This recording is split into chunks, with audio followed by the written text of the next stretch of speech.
जय भोलेनाथ। अज की जी प्रोफाइल है ये प्रोफाइल एक शर्मा कास्ट लड़के की प्रोफाइल है।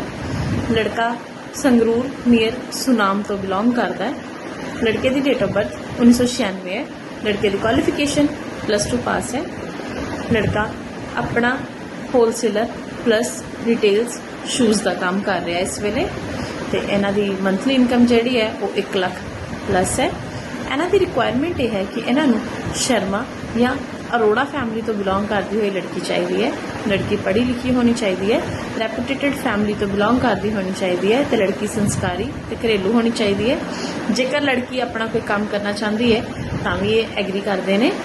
तो असी इन्हों के परिवारिक जियां के नंबर भी मैंशन कर दिते हैं, तुसीं उन्होंने डायरैक्ट कॉल करके उन्होंने बारे जानकारी लै सकते हो। तो जिस किसी ने भी कोई प्रोफाइल पसंद की है तो वह स्क्रीनशॉट राही साडे WhatsApp पर उन्होंने बारे साडे कोलों जानकारी लै सकते हैं। धन्यवाद। जय भोलेनाथ।